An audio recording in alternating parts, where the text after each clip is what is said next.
bien que nous le sachions et que nous l'ayons lu à maintes reprises dans Matthieu 23, 12, quiconque s'élèvera sera abaissé, quiconque s'abaissera sera élevé.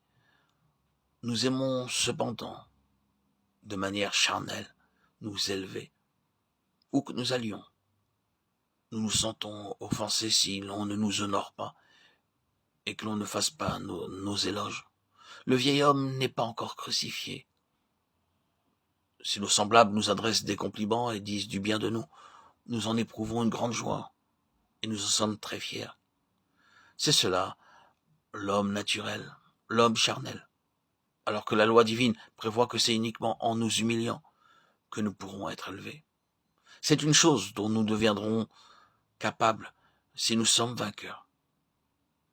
Il fallut que Nebuchadnezzar devienne semblable à une bête pour qu'il s'incline et apprenne à s'humilier. On estime que 47 ans s'écoulèrent entre l'époque du premier rêve, au chapitre 2 du livre de Daniel, et le moment où le monarque apprit à exalter et à honorer le roi du ciel, au chapitre 4. Maintenant, moi, Nebuchadnezzar, je loue, j'exalte et je glorifie le roi des cieux, dont toutes les œuvres sont vraies et les voies justes, et qui peut abaisser ceux qui marchent avec orgueil. Il lui fallut toutes ces années pour apprendre à honorer le vrai Dieu. N'agissez pas comme Nebuchadnezzar, n'attendez pas d'être puni et de devenir semblable à une bête. Il vaut mieux rendre gloire au Seigneur en toutes choses et le louer à chaque occasion. C'est cela le secret d'une vie victorieuse. Vous devez être capable d'exalter Dieu par vos paroles, par le témoignage de votre vie et par votre ministère. Refusez d'être honoré par les hommes, fuyez ceux qui vous flattent et chantent vos louanges. Il semble qu'il y a un réel danger à ce propos, et ceci tout particulièrement dans les pays européens. Lorsqu'on organise des campagnes ou des réunions spéciales où on placarde de grandes affiches qui exaltent l'orateur, on distribue des prospectus qui ne tarissent pas d'éloges à son sujet et où figure en grand format son portrait. On prépare des calendriers et des signets à son effigie.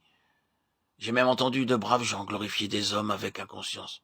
On s'imagine que c'est la meilleure manière d'attirer des foules dans les réunions, oubliant que notre Dieu est un Dieu jaloux et qui ne tolérera pas que l'on donne sa gloire à un autre.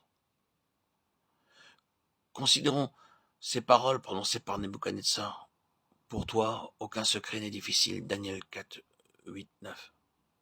Daniel est un exemple type du vainqueur qui ne sera pas inquiet, préoccupé ou tracassé par quoi que ce soit, pas même par les choses qu'il ne peut comprendre pour le moment. Il pourrait nous arriver d'observer autour de nous des choses qui dépassent notre entendement. C'est surtout au cours des derniers jours que se produiront devant nos yeux de nombreux signes et prodiges, qui ne viendront pas du Seigneur et que nous ne serons pas capables d'expliquer d'une manière satisfaisante. Cependant, si nous sommes vainqueurs, nous n'en serons pas effrayés, car nous aurons l'assurance que Dieu nous révélera la portée et la signification de tous ces événements de la manière et au moment qu'il aura choisi. Car le Seigneur, l'Éternel, ne fait rien sans avoir révélé son secret à ses serviteurs, les prophètes. Le Seigneur, Jésus, nous a donné l'assurance que nous sommes ses amis. Je ne vous appelle plus serviteur parce que le serviteur ne sait pas ce que fait son maître. Mais je vous ai appelé ami parce que je vous ai fait connaître tout ce que j'ai appris de mon Père. Jean 15, 15. Nous pouvons réellement le devenir lorsque nous plaçons notre confiance en lui et que nous lui parlons avec franchise.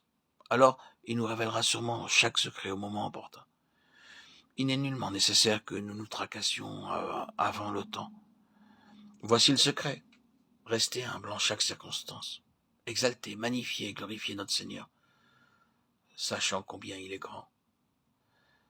Ne vous fiez pas à votre propre sagesse humaine qui est semblable à celle des animaux. Ayez dans votre cœur la conviction que la gloire humaine disparaîtra bientôt. En toute humilité, manifestez à Dieu votre reconnaissance, car vous avez fait l'honneur de vous accepter à son service.